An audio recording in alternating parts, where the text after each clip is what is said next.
నమస్కారం. ప్రతిధ్వనికి స్వాగతం. Tariff war అంటూ ఇండియాపై కారాలు మిరియాలు నూరుతున్న అమెరికా అధ్యక్షుడు ట్రంప్ అన్నంత పని చేసేశాడు. ఇప్పటికే 25% టారిఫ్ విధించిన అగ్రరాజ్యాధిపతి మరో 25% ఈ 27 నుంచి అమల్లోకి రానున్నట్లు ప్రకటించారు. దీంతో ఆసియాలోనే కాక ప్రపంచవ్యాప్తంగా కూడా భారత్పైనే అత్యధిక సుంకాల భారం మోపినట్లయింది. ఈ పరిస్థితుల్లో మనకు చీకట్లో చిరుదీపంలా మిణుకుమిణుకుమంటున్న ఆశ ట్రాక్ 2 అది కూడా ఎంత మేర ఫలితం ఇస్తుందో చెప్పలేని, అప్పటి వరకు 50% భారం మోయక తప్పని సంకట స్థితి. మరి ఇప్పుడు భారత్ ముందున్న మార్గాలు ఏమిటి? ఇదే పరిణామాలపై భారత పీఎంఓ కూడా అప్రమత్తమైంది, కీలక సంప్రదింపులు జరుపుతోంది. మరోవైపు ప్రధాని మోదీ జపాన్, చైనా పర్యటనకు సమయం దగ్గర పడుతోంది. ఇంతకీ ట్రంప్ టారిఫ్ల ప్రభావం ఏ రంగాలపై ఎలా పడబోతోంది? బయటపడే అవకాశాలు ఏమిటి? ఇదే అంశంపై నేటి ప్రతిధ్వని చర్చలో పాల్గొంటున్నారు పొట్లూరి భాస్కర్ రావు గారు, ఏపీ పరిశ్రమల సమాఖ్య అధ్యక్షుడు, విజయవాడ నుంచి ప్రొఫెసర్ పిఎస్ సుబ్బారావు గారు, అంతర్జాతీయ వాణిజ్య న్యాయ నిపుణులు, హైదరాబాద్ నల్సార్ నుంచి, అలాగే డాక్టర్ రాధా రఘురామ పాత్రుని, అంతర్జాతీయ వ్యవహారాల నిపుణులు, విశాఖపట్నం నుంచి.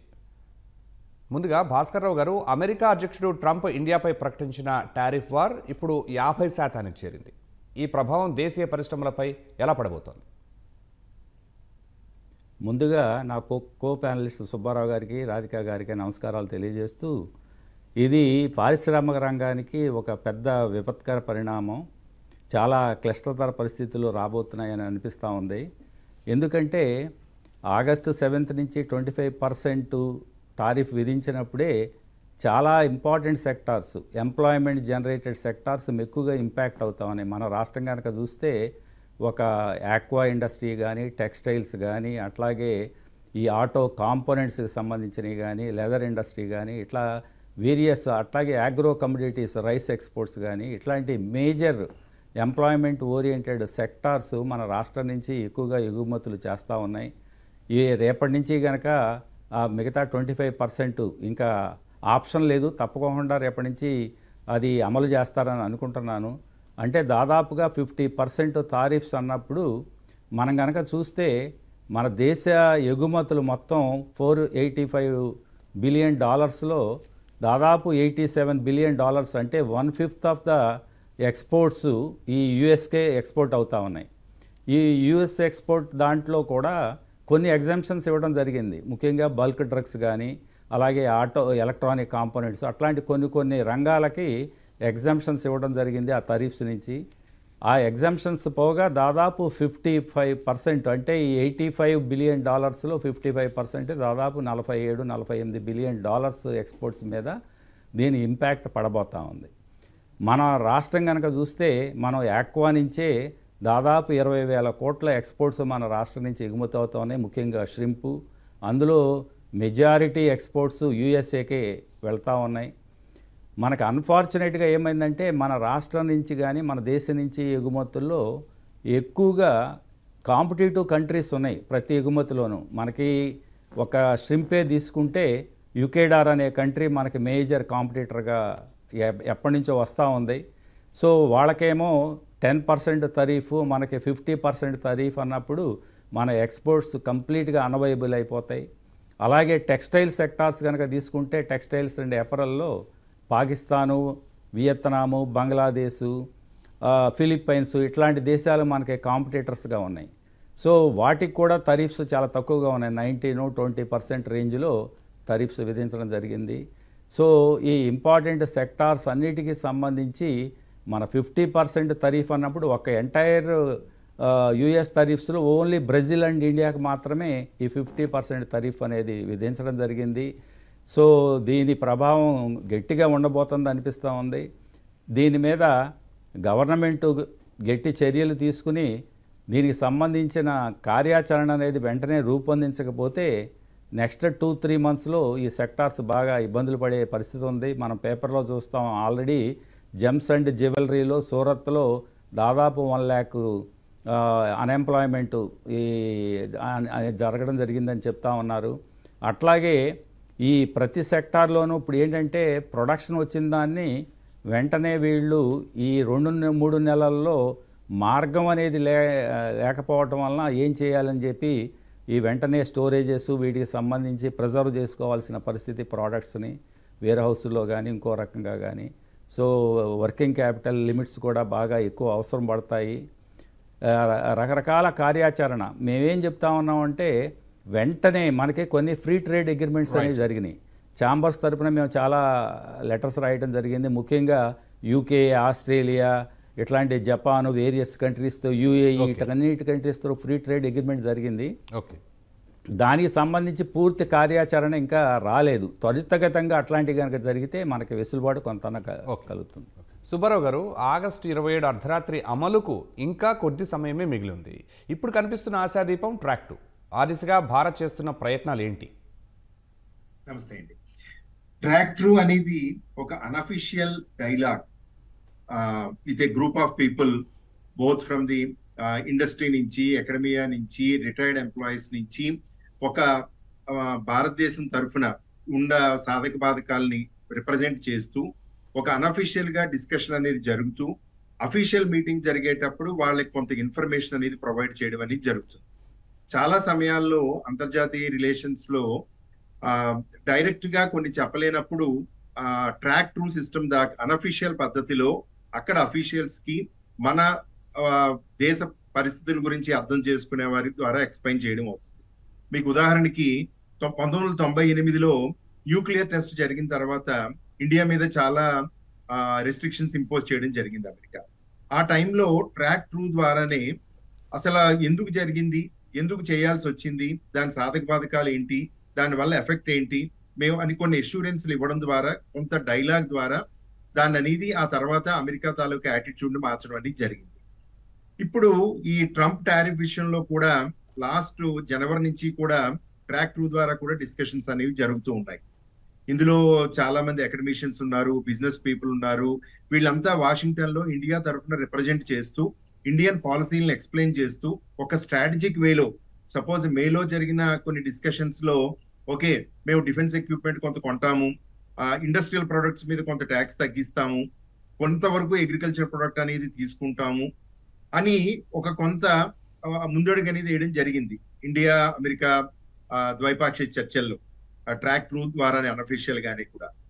అయితే తర్వాత కాలంలో ఏమైందంటే ట్రంప్ అడ్మినిస్ట్రేషన్ ఈ డిస్కషన్స్ ని పాజిటివ్ వైపు తీసుకెళ్లకుండా మీరెంత ట్యాక్స్ వేస్తున్నారు, మేమెంత ట్యాక్స్ వేస్తున్నాం, మీరెంత ఇంపోర్ట్ చేస్తున్నారు, మేమెంత ఇంపోర్ట్ చేస్తున్నాము అని ఒక రాంగ్ ట్రాక్ లోకి వెళ్ళడం ద్వారా వాళ్ళు సడన్ గా ఈ 25% రేపటి నుంచి 50% అనేది ఇంపోజ్ చేయడం జరిగింది. ఇది ట్రాక్ 2 అనేది వరల్డ్ లో సపోజ్ ఇండియా అమెరికా తోటే గత 20-30 సంవత్సరాల్లో చాలా సార్లు ట్రాక్ 2 ద్వారా డిస్కషన్స్ ఎక్స్ప్లెయిన్ చేయడం, ఇండియా తాలూకా ఆర్గ్యుమెంట్ ఏంటి, ఇప్పుడు ఈ పాలసీ వల్ల ఎఫెక్ట్ ఏంటి అనేది ఎక్స్ప్లెయిన్ చేయడం జరుగుతుంది. దీని ద్వారా ఒక అఫీషియల్స్ అనేవాళ్ళు ఫైనల్ డిస్కషన్ లో కూర్చునేటప్పుడు ఒక డెసిషన్ తీసుకోవడానికి అవకాశం ఉంటుంది. అయితే ఇప్పటి వరకు లాస్ట్ 5-6 months లో 5-6 సార్లు సిట్టింగ్ లో కొంతవరకు సక్సెస్ అయ్యాము, కొంతవరకు అవ్వలేదు అని చెప్పొచ్చు ట్రాక్ 2 డిస్కషన్ అనేది. అయితే ఇంకా ఆశ అనేది ఉన్నది. ఎందుకంటే అన్అఫీషియల్ సోర్సెస్ ద్వారా క్లోజ్డ్ డోర్ లో కూడా US delegation, trade delegation India వస్తుందని, ఇండియా రావచ్చు, డిస్కషన్ జరగచ్చు ఇది అని. ఎందుకంటే ఇప్పుడు ఈ టారిఫ్ ఎఫెక్ట్ అనేది మనకి ఎంత ఎఫెక్టో అక్కడ కన్జ్యూమర్ కూడా అంతే ఎఫెక్ట్ ఉంటుంది. అయితే కొన్ని ప్రొడక్ట్లని వాళ్ళకి కన్జ్యూమర్ కి ఎఫెక్ట్ అవ్వకుండా ఉండడానికి సపోజ్ లైఫ్ సేవింగ్ డ్రగ్స్ అవనియండి, సర్వీస్ సెక్టర్ అనండి, దాన్ని ఆయన టచ్ చేయలేదు ఎందుకంటే వాళ్ళకి ఎఫెక్ట్ అవుతుంది ఎక్కువగా. అయితే మనం దీన్ని ఆశావాదంగా చూసి ఇంకా కొద్ది రోజుల్లో ఈ డిస్కషన్స్ లో ఒక గ్రోత్ అనేది వచ్చి సక్సెస్ అవుతుందని అనుకోవచ్చు. రైట్ అండి. రాధా గారు, దాదాపుగా 50% టారిఫ్లే ఖాయం అవుతున్న తరుణంలో భారత్ ముందు ఇంకా ఏమైనా మార్గాలు ఉన్నాయా? WTO, ఇండో అమెరికా దౌత్య మార్గాల్లో లాస్ట్ హోప్స్ ఏమైనా ఉన్నాయా? నమస్తే అండి. ఇప్పటి వరకు ఈ జరిగిన ఈ negotiations nearly 5 rounds of negotiations భారతదేశం అలాగే యుఎస్ మధ్య జరిగాయి. అలాగే ఇప్పుడు ట్రాక్ నెగోషియేషన్స్ కూడా జరుగుతున్నటువంటి పరిస్థితి కూడా మనకు కనిపిస్తుంది. అయితే రెండు దేశాల మధ్య ఇటు అగ్రికల్చర్ కానీ అలాగే ఆటోమొబైల్స్ ప్రొడక్ట్స్ కానీ ఈ ఇష్యూస్లోని రెండు దేశాల మధ్య నెగోషియేషన్స్ కొంచెం కష్టసాధ్యంగా మనకు కనిపిస్తున్నటువంటి పరిస్థితి. అయితే చాలామంది మధ్యలో వస్తున్నటువంటి ప్రశ్న ప్రశ్న, ఈ టారిఫ్స్ ఇటు 50% టారిఫ్ కానీ అలాగే 50% టారిఫ్స్ కానీ ట్రంప్ తనకు ఎంత అనిపిస్తే అంత టారిఫ్స్ మిగిలిన దేశాలపై విధిస్తూ వస్తున్నటువంటి పరిస్థితిలో వరల్డ్ ట్రేడ్ ఆర్గనైజేషన్ కానీ అలాగే మిగిలిన అపెలెంట్ బాడీస్ కానీ ఏం చేస్తున్నట్లు అన్న ప్రశ్న చాలా మందికి వస్తున్నటువంటి పరిస్థితి. అయితే ఇక్కడ మనం చూసినట్లయితే ఈ వరల్డ్ ట్రేడ్ ఆర్గనైజేషన్లో ఈ అపెలెంట్ బాడీ, డిస్ప్యూట్ సెటిల్మెంట్ బాడీ, అపెలెంట్ బాడీలోని ఈ కంప్లీట్ చేయవలసిన అంటే ఫిల్ చేయవలసినటువంటి పోస్టులు 2017 నుంచి ఫిల్ చేయకుండా కంప్లీట్గా 2019 నుంచి వరల్డ్ ట్రేడ్ ఆర్గనైజేషన్ని కంప్లీట్గా ఇన్యాక్టివ్గా ఉంచడంలో United States of America success అయిందనే మనం ఇక్కడ చెప్పుకోవాల్సినటువంటి పరిస్థితి. కాబట్టి ఇప్పుడున్నటువంటి ఈ పరిస్థితుల్లో appellate body, world trade organization appellate body అయినటువంటి ఈ వరల్డ్ ట్రేడ్ ఆర్గనైజేషన్లో ఉన్నటువంటి బాడీని కూడా కంప్లీట్గా నెగోసియేషన్స్ కానీ అలాగే ఈ డిస్ప్యూట్ సెటిల్మెంట్ కానీ చేయలేనటువంటి ఇన్యాక్టివ్ పరిస్థితిలో కనిపిస్తున్నటువంటి దృశ్యం మనకు కనిపిస్తుంది. అయితే ఇటు యునైటెడ్ స్టేట్స్ ఆఫ్ అమెరికాలో ఉన్నటువంటి ఇతర ఫెడరల్ కోర్ట్స్ అన్నీ కూడా ట్రంప్కు చాలా తీర్పులు వ్యతిరేకంగా వచ్చాయి. అలాగే ఈ ట్రేడ్ వార్ ఇనీషియల్గా యుఎస్ అండ్ చైనాకి మధ్య జరిగినటువంటి ట్రేడ్ వార్లో కూడా ఈ చైనాతో పాటు చాలా కంట్రీస్ ఈ యునైటెడ్ స్టేట్స్ ఆఫ్ అమెరికాకు ఎగెనెస్ట్గా అపీల్ చేసినటువంటి పరిస్థితి. అయితే ఆ సమయంలో ఇటు స్టీల్ కానీ అలాగే అల్యూమినియం టారిఫ్స్పై కానీ చైనా WTOలో రిప్రజెంట్ చేసినటువంటి పరిస్థితిలో కూడా చైనాకు ఫర్గా వచ్చినటువంటి తీర్పును కూడా యునైటెడ్ స్టేట్స్ ఆఫ్ అమెరికా ఏమాత్రం ముందుకు తీసుకొని వెళ్ళట్లేనటువంటి పరిస్థితి కూడా మనకు కనిపిస్తుంది. కాబట్టి ఇప్పుడు ఉన్నటువంటి పరిస్థితుల్లో world trade organization appellate body కంప్లీట్గా ఇన్యాక్టివ్గా ఉన్నటువంటి పరిస్థితిలో WTO నుంచి ఇటు ఇండియాతో పాటు చాలా దేశాలు, ఇటు యూరోపియన్ యూనియన్ కానీ అలాగే మెక్సికో కానీ కెనడా కానీ చాలా దేశాలు WTOలో ఇప్పటికే అపీల్ చేసినటువంటి పరిస్థితి. కాబట్టి కానీ WTO నుంచి ఎటువంటి సపోర్ట్ లభిస్తుందని ఆశించడం కూడా ఇప్పుడు మనకు ఒక పెద్ద అత్యాశ అవుతుందని మనం క్లియర్గా అర్థం చేసుకోవాల్సినటువంటి పరిస్థితి.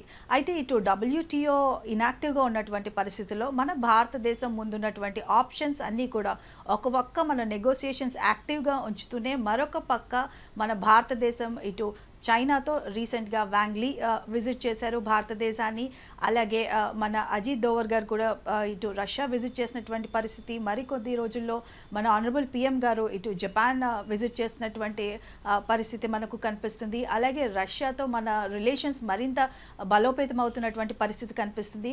ఒక పక్క మన ఇంటర్నల్ డొమెస్టిక్ సిచ్యువేషన్ కానీ, ఇండస్ట్రియలైజేషన్ కానీ, ప్రొడక్టివ్ లింక్ ఇన్సెంటివ్ స్కీమ్స్ కానీ, అలాగే ఇటు స్కిల్ ఇండియా అలాగే స్టార్టప్ ఇండియా స్కీమ్స్తో పాటు ఒక పక్క మన డొమెస్టిక్ ఇండస్ట్రియలైజేషన్ని మనం బలపరుస్తూనే మన ఎక్స్పోర్టర్స్ని మనం ముందుకు తీసుకువెళ్తూనే మరొక పక్క మన డైవర్సిఫికేషన్ వైపు కూడా మన భారతదేశం తన స్ట్రాటజీతో ముందుకు వెళ్తున్నటువంటి పరిస్థితిలో భారతదేశం ఇటు ఆల్రెడీ చేసుకున్న FTAస్తో పాటు మరికొన్ని FTAs చేసుకోవడం మన ముందున్నటువంటి మార్గాలని మనం ఇక్కడ గమనించవచ్చు.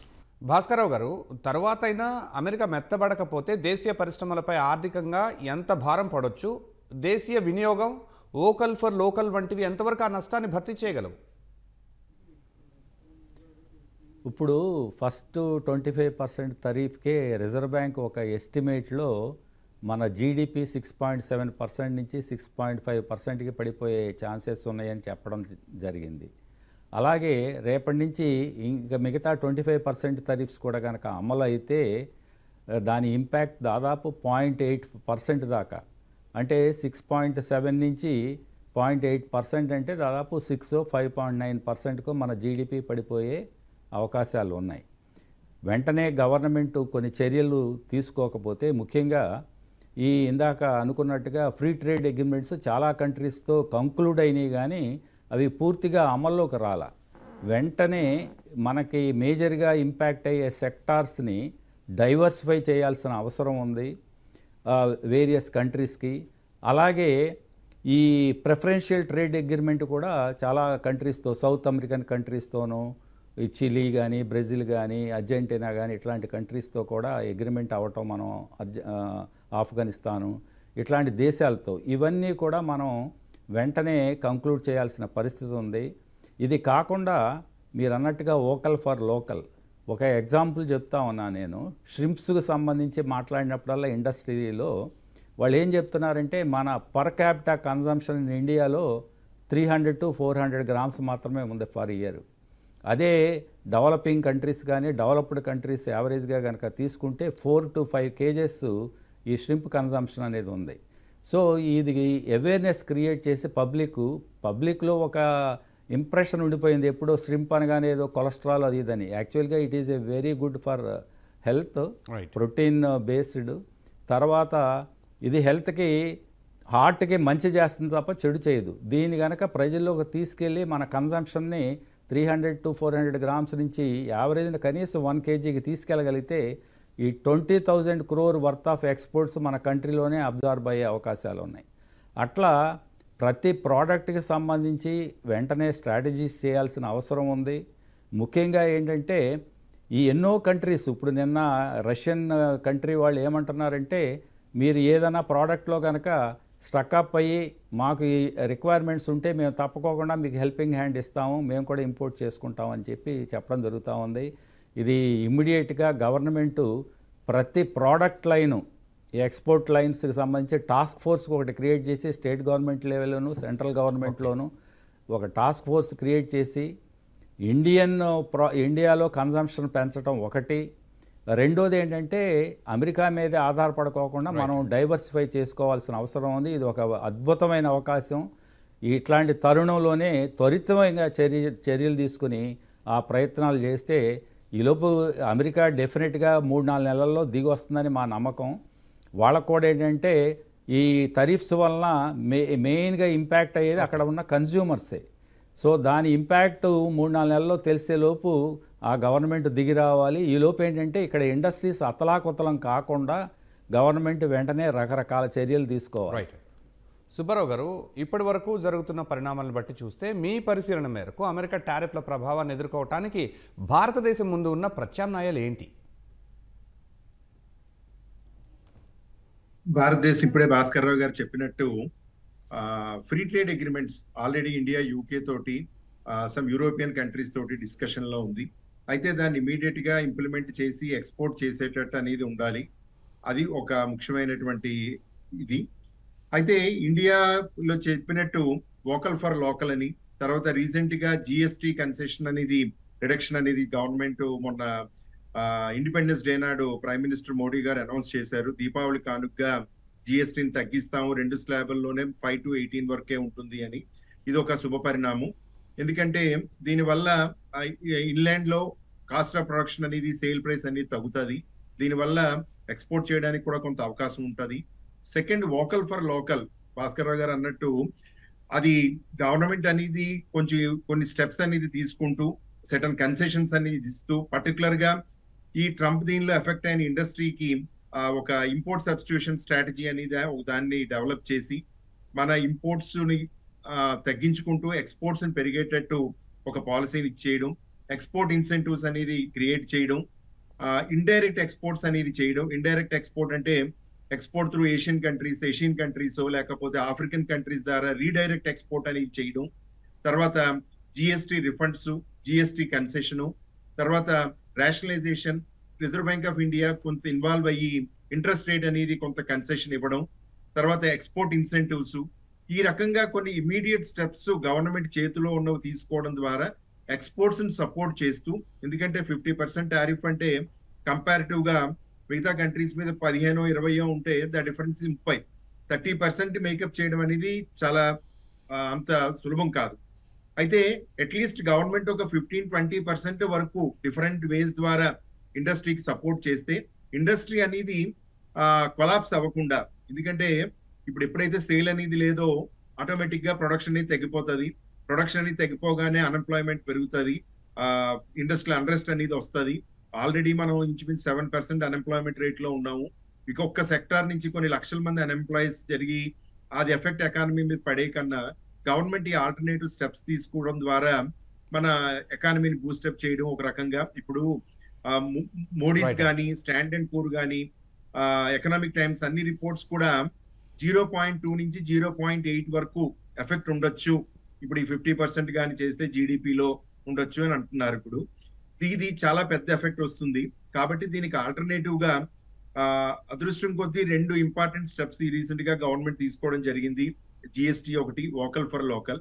ఇప్పుడు ఇందులో కొంత కన్జ్యూమర్ అవేర్నెస్ కూడా కొంత పెరగాలని అనిపిస్తుంది. రేపు వినాయక చవితి వస్తుంది. మనం వినాయక చవితి సెలబ్రేషన్ లో కూడా Indian gods are made in China అంటున్నారు. మనం చాలా మటుకు ఇంపోర్టెడ్ కొనుక్కుంటున్నాము. ఏది మన పండగలు మన వీటిలో కూడాను. అలా కాకుండా గవర్నమెంట్ కొంత ఇన్సెంటివ్ ఇవ్వడం, పబ్లిక్ అవేర్నెస్ క్రియేట్ చేయడం, డొమెస్టిక్ ప్రొడక్ట్ ని ఎంకరేజ్ చేయడం, ఆ domestic made in India, make in India, startup India, ఈ ప్రోగ్రాంలు అన్నిటి ద్వారా వచ్చేది అవేర్నెస్ క్రియేట్ చేయడం. సపోజ్ ఇవాళ యావరేజ్ గా ఒక రోజుకి అమెజాన్ అనేది 60 కోట్లు బిజినెస్ చేస్తుంది ఇండియాలో. అంటే సార్ ఇప్పుడు లోకల్గా ఎంత లోకల్ కన్జంప్షన్ ఇప్పుడు ఎక్స్పోర్ట్ చేయాల్సిందంతా మన భారతదేశంలోనే కన్జంప్షన్ కానీ ఏషియన్ కంట్రీస్తో వేరే కంట్రీస్కి ఎక్స్పోర్ట్ చేయడం కానీ ఇలాంటివన్నీ చేసినప్పుడు జీడిపి మీద ఎఫెక్ట్ ఎంత తగ్గుతుంది? జీడిపి మీద ఇవన్నీ చేస్తే 0.4 నుంచి 0.5 వరకు ఎఫెక్ట్ ఉంటుంది అంటున్నారు. ఎందుకంటే ఏదైనా ఈ యుఎస్ తీసుకునే స్టెప్ అనేది 2-3 months లో సెటిల్ అయిపోతే ఆ తాలూకా ఇంపాక్ట్ అనేది తగ్గుతుంది. లేదు అనుకుంటే ఇంపాక్ట్ కొంత పెరుగుతుంది. ఎందుకంటే ఆల్టర్నేటివ్ ఛానల్స్ చెప్పినంత క్విక్ గా ఇండస్ట్రీ ఐడెంటిఫై చేసి వాళ్ళకి ఎక్స్పోర్ట్ చేసి వాళ్ళ లాస్ ని తగ్గించుకోవడం అనేది అంత సులభం కాదు. ఒక 2-3 months అనేది ఈజీగా ఎఫెక్ట్ అవుతుంది. రైట్ రాధా గారు, ఇప్పుడు మరో భయం కూడా ఉంది. రష్యా ఉక్రెయిన్ యుద్ధం ఇంకా ఎటు తేలని పరిస్థితుల్లో టారిఫ్లు ఎక్కడితో ఆగుతాయి అని మరింత పెరుగుతాయా అనే భయం పట్టుకుంది. ఏమంటారు? ఇప్పటి వరకు ఉన్నటువంటి ఈ టారిఫ్స్ ఇనీషియల్గా మన భారతదేశంపై 25% టారిఫ్, దాని తర్వాత మరొక అదనంగా రష్యా నుంచి ఎనర్జీని ఇంపోర్ట్ చేసుకున్నందుకు, ఆర్మ్డ్ ప్రొడక్ట్స్ని ఇంపోర్ట్ చేసుకున్నందుకు అదనంగా మరొక 25% టారిఫ్ని ఇప్పటికే యుఎస్ వేయడం జరిగింది. అయితే ఇక్కడ మనం అర్థం చేసుకోవాల్సింది ఒక విధంగా భారతదేశానికి ఈ షార్ట్ రన్లోని డైవర్సిఫికేషన్ కానీ, అలాగే యుఎస్ మార్కెట్లో మన ప్రొడక్ట్స్ వెళ్ళడం, ఎస్పెషలీ టెక్స్టైల్స్ కానీ, లెదర్ కానీ, అలాగే జెమ్స్ అండ్ జ్యువెలరీ ప్రొడక్ట్స్ కానీ, అగ్రి ప్రొసెస్డ్ ప్రొడక్ట్స్ కానీ, ఇతర ఆటోమొబైల్ ప్రొడక్ట్స్ కానీ, కొన్ని రకాల కెమికల్స్ కానీ, వీటన్నిటిపై ఎఫెక్ట్ మన భారతదేశ ప్రొడక్ట్స్పై పడుతుంది. అయితే అక్కడ సేమ్ ఇదే విధంగా ప్రతి అమెరికన్ కన్జ్యూమర్ పైన కూడా అదనంగా ఇన్ఫ్లేషన్ భారం కూడా పడుతున్నటువంటి పరిస్థితి మనకు కనిపిస్తుంది. కేవలం మన భారతదేశమే కాదు, మిగిలిన దేశీయ ప్రొడక్ట్స్ పై కూడా ఈ ట్రంప్ విధించినటువంటి టారిఫ్తో ఓవరాల్ ఆల్రెడీ ఇన్ఫ్లేషనరీ ప్రెషర్లో ఉన్నటువంటి అమెరికన్ కన్జ్యూమర్ పై మరింత భారం పడుతున్నటువంటి పరిస్థితి.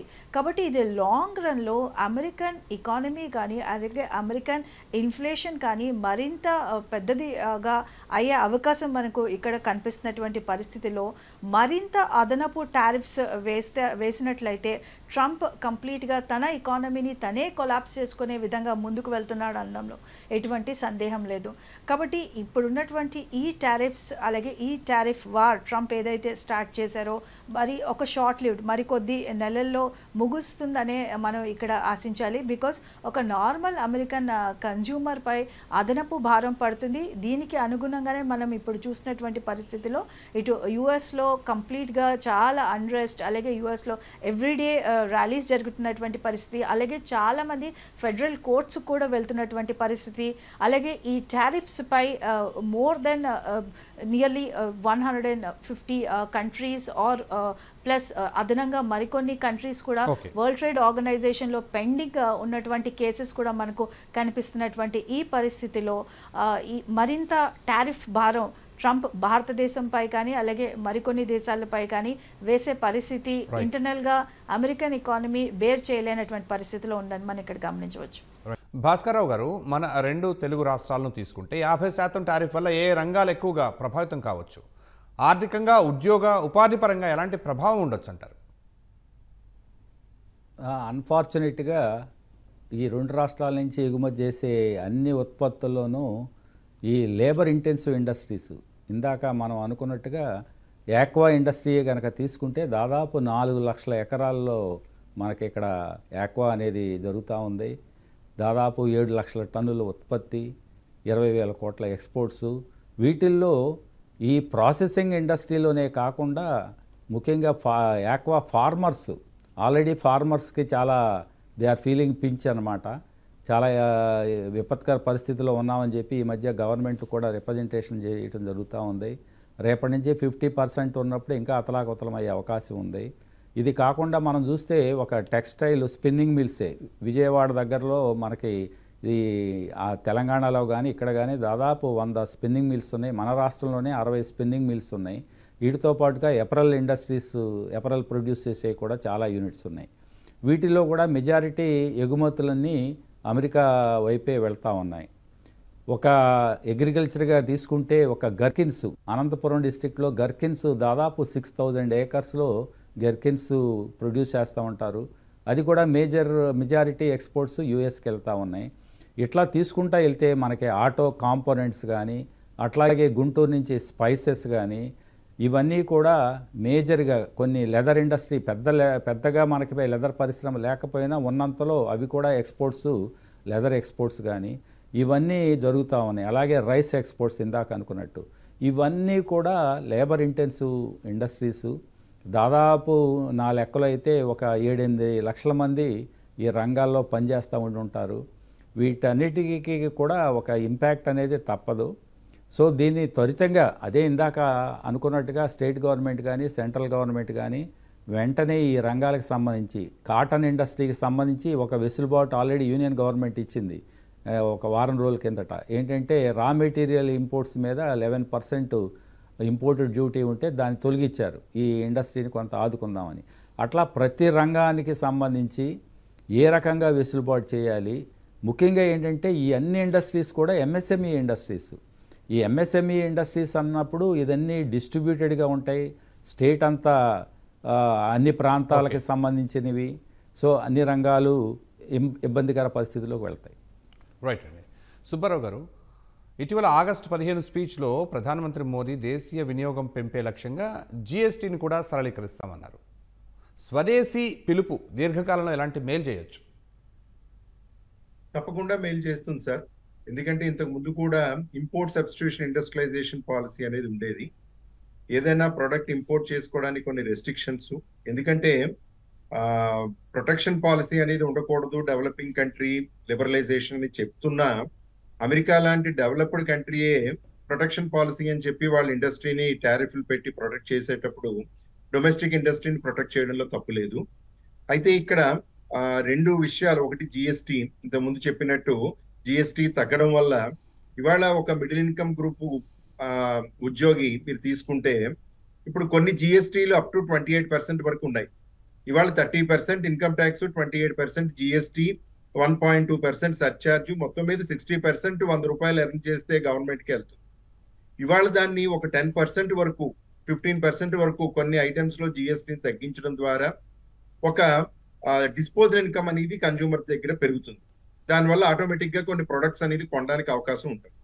దానివల్ల అదే కాకుండా ఎక్స్పోర్ట్ చేయడానికి కూడా ఇంటర్నేషనల్ మార్కెట్ లో మన ప్రైస్ కాంపిటేటివ్ గా ఉంటుంది. రెండోది వోకల్ ఫర్ లోకల్ అని ఆయన అన్నది, మన డొమెస్టిక్ ప్రొడక్ట్ ని, డొమెస్టిక్ క్వాలిటీని ఇంప్రూవ్ చేయాలి, మన డొమెస్టిక్ ప్రొడక్ట్ ని ఎక్స్పోర్ట్ లెవెల్కి తీసుకెళ్ళాలి. తర్వాత డొమెస్టిక్ మార్కెట్ అనేది చాలా పెద్దది. We are the world second biggest middle income group country. మన దేశంలో ఏదన్నా మార్కెట్ చేయొచ్చు, ఏదైనా అమ్మొచ్చు అనే భావనతోటి ఎన్నో మల్టీనేషనల్ కార్పొరేషన్స్ ఇవాళ మన కంట్రీలోకి ఎంటర్ అయ్యాయి. ఇప్పుడు దాన్ని మనం ఎందుకు ఎన్కాష్ చేసుకోకూడదు, మన మార్కెట్ ని మనమే ఎందుకు ఇచ్చేసుకోకూడదు అనేది ఒక ఇంపార్టెంట్ ఆర్గ్యుమెంట్ ఇది. ఈ జిఎస్టీ ద్వారా, వోకల్ ఫర్ లోకల్ ద్వారా at least local demand, local consumption ని మనం పెంచుకోవడం, ఎక్స్పోర్ట్ క్వాలిటీ ప్రొడక్ట్ ని ఇంప్రూవ్ చేయడం, దానికి గవర్నమెంట్ కొన్ని సబ్సిడీస్, ఇన్సెంటివ్స్ ఇనిషియల్ గా ఇవ్వడం వల్ల లాంగ్ టర్మ్ లో మనం ఈ టారిఫ్ ఇంపాక్ట్ నుంచి కొంతవరకు అట్లీస్ట్ ఒక 50% అన్నా మనం ఓవర్కమ్ అవ్వచ్చు అనే అవకాశం ఉంది. రైట్ అండి. రాధా గారు, ఈ పరిణామాల మధ్యనే ప్రధానమంత్రి మోదీ జపాన్, చైనా పర్యటనలకు సిద్ధం అవుతున్నారు. వాటి ద్వారా మనకు అమెరికా టారిఫ్ వార్ను అధిగమించే ఛాన్స్ దొరకచ్చా? ముఖ్యంగా ఈ ట్రంప్ టారిఫ్ వార్ స్టార్ట్ చేశాక మనం చూసినటువంటి ఈ ట్రయోలేట్ ఈ ఏషియన్ కంట్రీస్ ఏమైతే ఉన్నాయో ఇటు రష్యా కానీ అలాగే చైనా కానీ ఇండియా కానీ ఈ 3 నేషన్స్ కూడా దగ్గరికి రావటం మనం చూస్తున్నాము. చాలా ఇయర్స్ తర్వాత చైనీస్ మినిస్టర్ కూడా మన భారతదేశం విజిట్ చేశారు.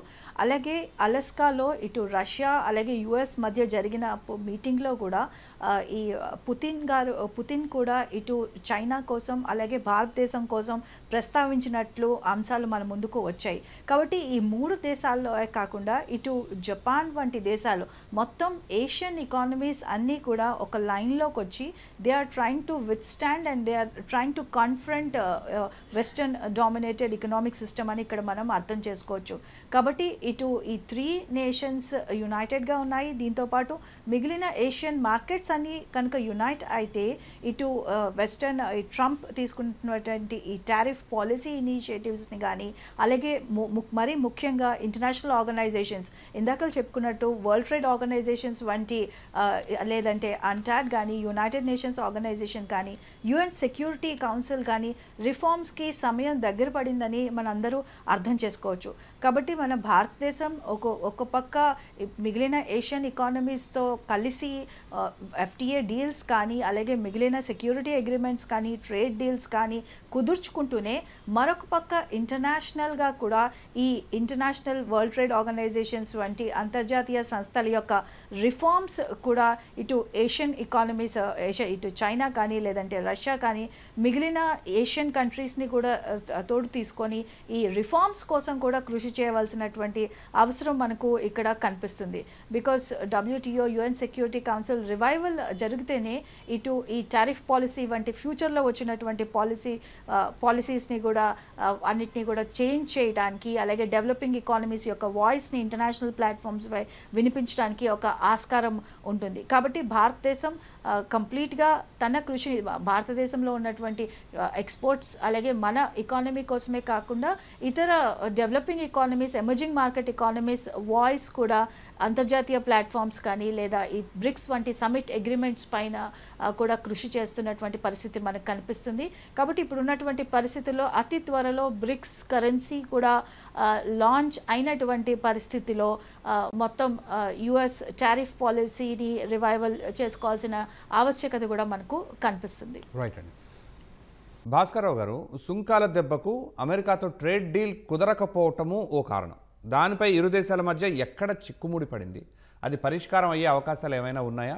ఈ ఎఫెక్ట్ ఎంతకాలం మనం భరించాల్సి ఉంటుంది?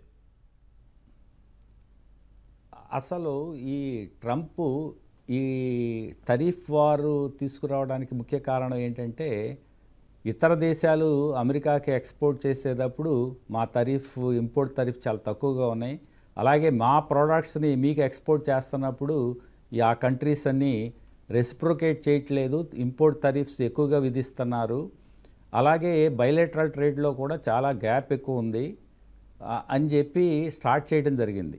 మన ఇండియా తీసుకుంటే అది కొంత వాస్తవం. ఇండియా మన ఎక్స్పోర్ట్స్ దాదాపు $8 బిలియన్ ఉంటే అందులో మన యుఎస్ఏ నుంచి మన ఇంపోర్ట్స్ చాలా తక్కువగా ఉన్నాయి. టరీఫ్స్ కూడా కొన్ని సెక్టార్ల మీద ఎక్కువగా ఉన్నాయి. ఇనిషియల్గా యూనియన్ గవర్నమెంట్ కూడా రెసిప్రొకేట్ చేస్తూ ఆటోమొబైల్ సెక్టార్స్ మీద కొంత తగ్గించటం, చర్చల్లో వాటన్నిటినీ సానుకూలంగా పరిష్కరిద్దామని చెప్పి ప్రకటించడం జరిగింది. ముఖ్యంగా నాకు తెలిసినంత వరకు ఏంటంటే ఈ చిక్కుముడి అనేది అక్కడి నుంచి వచ్చే డైరీ ప్రోడక్ట్స్, మీటు, తర్వాత పౌల్ట్రీ ఉత్పత్తులు కానీ, అగ్రికల్చరల్కి సంబంధించిన కొన్ని కమోడిటీస్ కానీ ఇట్లాంటి అన్నిటినీ లిబరల్గా ఇంపోర్ట్ చేయడానికి పర్మిషన్స్ కావాలని అడగటం, ఆ రంగాలు డైరీ ఇండస్ట్రీ కానీ, పౌల్ట్రీ కానీ, మీట్ కానీ కనుక మనం ఓపెన్ చేస్తే ఏమవుతుందంటే మొత్తం కోటాను కోట్ల దీని మీద ఆధారపడిన ఈ ప్రైమరీ సెక్టార్ మీద రైతులు కానీ, దానికి సంబంధించిన ఉత్పత్తుల మీద ఆధారపడిన వాళ్ళు కానీ అందరూ అతలాకుతలమయ్యే పరిస్థితి ఉంది. మోడీ గారు దాన్ని పూర్తిగా రిఫ్యూజ్ చేయడం జరిగింది. దాన్ని ఎట్టి పరిస్థితుల్లోనూ నిన్న కూడా అదే స్టేట్మెంట్ ఇస్తా ఉన్నారు, మేము అక్కడ మాత్రం కాంప్రమైజ్ అవ్వలేమని చెప్పి. అదొక మేజర్ ఇష్యూ అని నేను అనుకుంటున్నాను. దాంతోపాటుగా ఈ ఉక్రెయిన్ రష్యా వార్ అనేది ఒక చెప్పాలంటే అది ఒక చూపుగా చెప్తా ఉన్నారు, కానీ అది మేజర్ ఇష్యూ అయి ఉండదు. ఎందుకంటే ఆయిల్కి సంబంధించి మీరు ఆయిల్ రష్యా దగ్గర నుంచి కొనబట్టే ఉక్రెయిన్ వార్ ఇంతకాలం నడుస్తూ ఉంది, రష్యా ఇంతకాలం సస్టైన్ అవ్వడానికి మీరే సహాయపడుతున్నారని చెప్పి ట్రంప్ గారి వాదన. అట్లా చూసుకుంటే మనకన్నా ఎక్కువగా చైనా రష్యా నుంచి ఆయిల్ని ఎక్కువ ఇంపోర్ట్ చేసుకుంటుంది. అలాగే ఈవెన్ యూఎస్ఏ కూడా రష్యా నుంచి కొన్ని ప్రోడక్ట్స్ని కానీ ఇవి కానీ ఇవాళ కూడా ఇంపోర్ట్ చేసుకుంటా ఉంది. దీని మీద కరెక్ట్ వాదన అనేది జరగటం లేదు. ముఖ్యంగా ఏంటంటే ఈ 2వ తారీఖు లోపు ఒక నెగోషియేషన్స్ అనేవి స్టార్ట్ అవుతాయన్నారు, కానీ మీరు ముందుగా ఆయిల్ కొనటం ఆపేయాలని చెప్పి ఆయన గట్టి ఒత్తిడి తీసుకురావటం, మన గవర్నమెంట్ స్ట్రాటజిక్గా ఈ టైంలో కనుక మనం కాంప్రమైజ్ కాకూడదు, గవర్నమెంట్కి ఒక వ్యూ పాయింట్ ఉంటుంది, డెఫినెట్గా ఏదో స్ట్రాటజీ ఉంటుందని నేను అనుకుంటున్నాను. ఇది ఏదో టెంపరీగా మనం ఈ అటాక్ని తట్టుకోగలిగితే మనం ఇందులోంచి గెలవగలము అని చెప్పి గట్టి అభిప్రాయంగా ఉంటుందని నా నమ్మకం. అలాగే అనిపిస్తూ ఉంది ఒక 2-3 మంత్స్లో ఇది మొత్తం రిజాల్వ్ అయ్యి ఇండియాకి ఫేవర్గా. ఇప్పుడు కనుక చూస్తూ ఉంటే ఈ కంట్రీస్ రష్యా, ఇండియా, చైనా ఇట్లాంటి కంట్రీస్ అన్నీ దగ్గర అవటం అనేది మొదలైంది. దానివల్ల ఏంటంటే ఈ ఎక్స్పోర్ట్స్కి సంబంధించి కొంత వెసులుబాటు రావచ్చు. దీనివల్ల యుఎస్ఏ అడ్మినిస్ట్రేషన్ కూడా కొంత భయం అనేది ఏర్పడవచ్చు. అందువల్ల ఏంటంటే ఇవన్నీ సానుకూలంగా జరుగుతూ ఉన్నాయి. ఈ లోపు ఏంటంటే మన ఇండస్ట్రీని బతికించుకోవాల్సిన అవసరం ఉంది. ముఖ్యంగా రిజర్వ్ బ్యాంకు నిన్ననే రిజర్వ్ బ్యాంక్ గవర్నర్ సంజయ్ గారు కూడా ప్రకటన చేశారు, అవసరం అయితే మేము we will give our helping hand, ఈ వర్కింగ్ క్యాపిటల్ లిమిట్స్ కానీ ఇవి కానీ రివ్యూ చేస్తాము, కన్సిడర్ చేస్తాము అని చెప్పి. అట్లాగే ఇంట్రెస్ట్ సబ్వెన్షన్ స్కీమ్ కానీ, ఎక్స్పోర్ట్ ఇన్సెంటివ్స్ కానీ, ఇట్లా వేరియస్ వేస్ ఈ సెక్టార్స్ని ప్రస్తుతం కనుక నెక్స్ట్ 3-4 మంత్స్ మనం బతికించగలిగితే డెఫినెట్గా మనం ఇందులోంచి సక్సెస్ఫుల్గా బయటకు రాగలమని నా గట్టి నమ్మకం. రైట్ అండి. సుబ్బారావు గారు, మరీ ముఖ్యంగా ఇటీవల పొరుగు దేశం చైనాతో సంబంధాల్లో చాలా మార్పు కనిపిస్తోంది. ఈ తరుణంలో మీ అభిప్రాయంలో ప్రధాని మోదీ జపాన్, చైనాకి చేసే పర్యటనల ప్రాధాన్యత ఏమిటి? మన ప్రధానమంత్రి మోదీ గారు 29-30 తారీఖుల్లో Indo Japan annual summit 15th annual summit కి అటెండ్ అవ్వడానికి జపాన్ వెళ్తున్నారు. ఈ జపాన్ యాక్చువల్ గా is a friendly country to India. మనకి కోస్టల్ సెక్యూరిటీలో కానీ, సైబర్ సెక్యూరిటీస్ లో కానీ, ఏఐ కానీ, హెల్త్ కేరు, చాలా విషయాల్లో ఇండియా జపాన్ కి మంచి రిలేషన్స్ ఉన్నాయి. పర్టికులర్ గా క్వాడ్ లో ఇండియా జపాన్ తో మనకి మంచి రిలేషన్స్ అనేవని ఉన్నాయి. ఈ జపాన్ వెళ్ళడం, జపాన్ తో సంబంధం అనేది ఒక రకంగా ఏషియాలో మనకున్న ఇంకొక స్ట్రెంగ్త్ ని చూపిస్తుంది. ఎందుకంటే జియో పొలిటికల్ రిలేషన్స్ లో ఏ ట్రాన్సాక్షన్ వల్ల ఏది ఎఫెక్ట్ అవుతుంది దాన్ని చూసే కోణాన్ని బట్టి ఉంటుంది. పర్టికులర్ గా ఇవాళ చిన్న నైబరింగ్ కంట్రీస్ తో తప్పితే ఏషియాలో అన్ని పెద్ద కంట్రీస్ తో ఇండియాకి మంచి రిలేషన్స్ ఉన్నాయి. ఇటు చైనా కానీ, రష్యా కానీ, జపాన్ కానీ, కొరియా కానీ అన్ని కంట్రీస్ తోటి ఒక మంచి రిలేషన్ అనేది ఉన్నది. తర్వాత 31st and 1st prime minister is moving to China వెళ్తున్నారు SCO సమ్మిట్ లో అటెండ్ అవ్వడానికి. పర్టికులర్ గా ఇక్కడ మోస్ట్లీ డిస్కషన్ పాయింట్ ఏంటంటే border security, border protection, regional peace అని వీటి అన్నిటి మీద ఉంటుంది. ఇదే కాకుండా ప్రస్తుత తరుణంలో ఈ టారిఫ్ సిచ్యువేషన్ లో ఇండియా చైనా బిజినెస్ డీల్స్ అనేది కూడా ఒక చాలా ఇంపార్టెంట్ ఇది. ఎందుకంటే మనం ఏదైనా లాస్ అవుతాం అనుకున్న దాన్ని ఏ రకంగా రికవర్ చేయడం, ఎక్కడ ఇంకా కొత్త ట్రేడ్ ఛానల్స్ ఓపెన్ చేయడం అనేది ఇది ఉన్నది. అయితే ఇండియా చాలా డిప్లొమాటిక్ గా వ్యవహరిస్తుంది.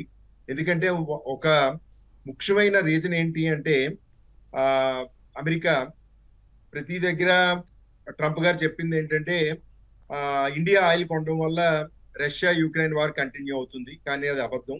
ఎందుకంటే ఇండియా కన్నా ఎక్కువ ఆయిల్ కంట్రీలు ఉన్నాయి. తర్వాత ఇంకొక ముఖ్యమైన ఇదేంటి అంటే డీడాలరైజేషన్ ఎఫెక్ట్ ఏమైనా జరిగితే, ఎందుకంటే బ్రిక్స్ కంట్రీస్ అన్ని ఫామ్ అయ్యి బ్రిక్ కరెన్సీ అనేది కానీ చేస్తే, అందులో బ్రిక్స్ లో India is one of the active member. Recent గా కూడా ఈ టారిఫ్ వార్ పక్క జరుగుతున్నా కూడా ఈవెన్ చైనీస్ ప్రైమ్ మినిస్టర్ రాకపోయినా మోడీ గారు బ్రిక్స్ సమ్మిట్ కి వెళ్ళారు. బ్రెజిల్ తో కలిసి అమెరికాతో ఫైట్ చేయడానికి కూడా రెడీగా ఉన్నారు. ఎందుకంటే మనం ఎక్కడ కాంప్రమైజ్ అవ్వట్లేదు. పర్టికులర్ గా పోస్ట్ కోవిడ్ ఇండియా తాలూకా రికగ్నేషన్ గ్లోబల్ లో చాలా లెవెల్ గా పెరిగింది. ఎందుకంటే నెగ్లెక్ట్ చేసిన చాలా చిన్న చిన్న కంట్రీస్ కి ఇండియా అనేది వ్యాక్సిన్ సప్లై చేసింది. ఇవాళ ప్రపంచంలో ఇద్దరు తగువాడుకుంటే రెండు కంట్రీస్ మధ్య ఏదైనా జరిగేటప్పుడు ఒక పక్క ఇండియా ఉంటే, ఇండియా సపోర్ట్ చేస్తే అనే ధోరణిలో చాలా కంట్రీలు ఆలోచిస్తున్నాయి. అయితే ఇది ప్రస్తుతం ఈ టారిఫ్ అనేది ఇండియాకు ఒక అవకాశం అని చెప్పాలి. ఎందుకంటే మనది ఫాస్ట్ గ్రోయింగ్ ఎకానమీ. ఒక మీరు టెక్నాలజీలో చూసినా, సర్వీస్ సెక్టర్ లో చూసినా, యూపీఐ పేమెంట్స్ లో చూసినా, స్టార్ట్అప్ సెక్టర్ లో చూసినా అమెరికా, చైనా తర్వాత మనం ఉన్నాము. ఇది ఫర్దర్ గా డెవలప్ అవ్వాలి అంటే ఈ రకమైన ఛాలెంజ్ రావడం వల్ల మన ఆల్టర్నేటివ్స్ ఐడెంటిఫై చేసుకోవడం, ఆల్టర్నేటివ్స్ ఎందుకంటే fighting with a big player. ఎందుకంటే పాకిస్తాన్ తోటో బంగ్లాదేశ్ తోటో కాదు, యుఎస్ తోటి one of the biggest player. అంటే మన ట్రేడ్ లో ఓన్లీ 18% ఎంతో జరుగుతుంది. అయితే ఏదైనా జరిగినా అలాంటి పెద్ద కంట్రీస్ తో కూడా మన విత్ స్టాండ్. ఇప్పుడు మోడీ గారు ఒకటే చెప్తున్నారు, రైతులు విషయంలో కాంప్రమైజ్ అయ్యే క్వశ్చన్ లేదు. Is agrarian economy. ఇందులో రైతులు, పాడి పరిశ్రమ, డైరీ వీటన్నిటి గురించి కాంప్రమైజ్ అయ్యే క్వశ్చన్ లేదు. ఎందుకంటే PMO office or the ministries everyone is preparing the alternative. ఏంటి చేస్తే మనం సబ్స్టాండర్డ్ అవుతాం అనేది పర్టికులర్ గా ఈ విషయాల్లో మోడీ గారు విజిట్ జపాన్, చైనా అనేది చాలా ప్రత్యేకత సంతరించుకుంది. మీరు 22 నుంచి 25 3 years లో పోస్ట్ కోవిడ్ తర్వాత మోర్ దెన్ 14 విజిట్స్ చేశారు ఆయన. 33 కంట్రీస్ వెళ్ళారు. ఇవాళ ఇండియా అనే సుబ్బారావు గారు, ఈ స్టెప్స్ వల్ల ధరలు స్టెబిలైజ్ అవ్వటం కానీ, ఈ రైతుల పైన కానీ, మ్యానుఫ్యాక్చరర్స్ పైన భారం పడకుండా వాళ్ళు నిలదొక్కునే అవకాశం ఉందంటారా? ఉంటుందండి. ఎందుకంటే గవర్నమెంట్ తీసుకునే పాలసీల నుంచి 1 by 1 ఇప్పుడు ఇది టైం పడుతుంది అనగానే government will announce many subsidies ఇండస్ట్రీని సపోర్ట్ చేయడానికి, ఎక్స్పోర్ట్ ఇన్సెంటివ్స్ అవని, సప్లై చైన్ లో బ్లాక్స్ ని క్లియర్ చేయడం అని కానీ, ఇన్ఫ్రాస్ట్రక్చర్ డెవలప్మెంట్ చేయడం ద్వారా కానీ. అయితే ఇది కొంత టైం పడుతుంది. బట్ ఇది మనకి ఒక మంచి లెసన్ అనుకోవాలి. రైట్ అండి. రాధా గారు, ఇటీవలే అమెరికాతో లాబింగ్ కోసం భారత్ ప్రత్యేక టీంను కూడా హైర్ చేసుకుంది. దాని ద్వారా ట్రంప్ను ఏమైనా మాట వినే అవకాశం ఉందా? ట్రేడ్ డీల్స్ పై ఇండియా ఆప్షన్స్ ఏంటి? ఇంకా భారతదేశం ఇప్పుడు చేస్తున్నటువంటి ఈ నెగోసియేషన్స్లో యుఎస్లో ఉన్నటువంటి ఒక 2 లాబింగ్ ఫర్మ్స్ని హైర్ చేసుకున్నటువంటి పరిస్థితి. ఎస్పెషలీ ఈ కమ్యూనికేషన్స్ కానీ, సోషల్ మీడియా కమ్యూనికేషన్స్ కానీ, అలాగే అక్కడ ఇంటర్నల్ మీడియాతో కమ్యూనికేషన్స్ కానీ, అలాగే ఇతర ఆడిటింగ్ కోసం అయితేనేమి కానీ.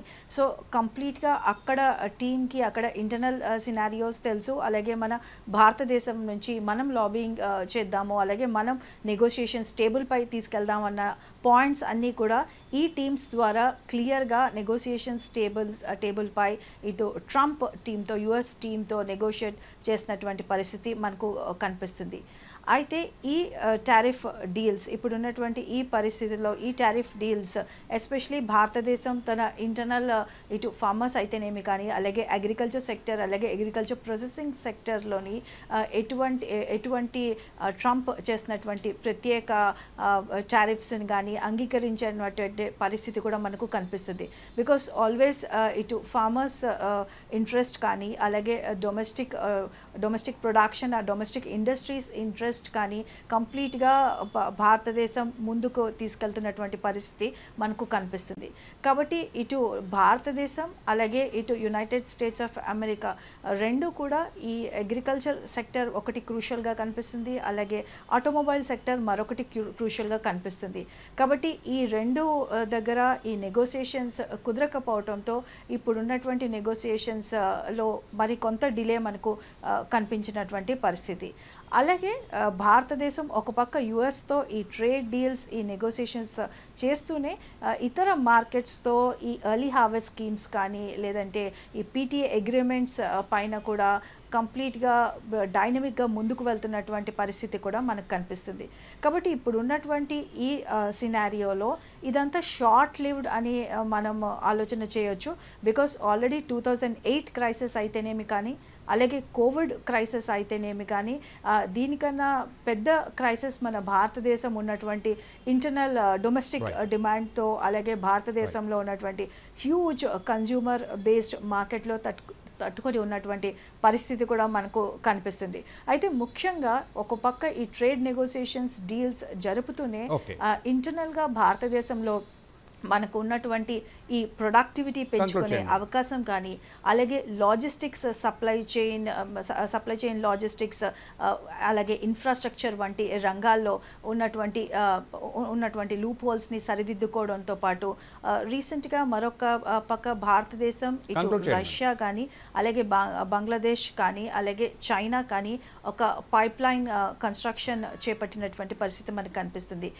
ఇలాంటి ఇన్ఫ్రాస్ట్రక్చర్ అండ్ లాజిస్టిక్స్ ఫెసిలిటీస్ మరింత కెపాసిటీ పెంచుకోవడంతో పాటు మరింత ఇన్ఫ్రాస్ట్రక్చర్ రంగంలో భారతదేశం మరింత ముందుకు వెళ్లే పరిస్థితిలో రాబోయే కాలంలో మన భారతదేశం ఎనీ FTA డీల్ కానీ మన భారతదేశం మార్కెట్ ని మరింత కాంపిటేటివ్ గా చేసే అవకాశం మనకు కనిపిస్తుంది. ధన్యవాదాలు మేడం. అలాగే ధన్యవాదాలు సుబ్బారావు గారు, భాస్కర్ రావు గారు. ఇది నేటి ప్రతిధ్వని. నమస్కారం.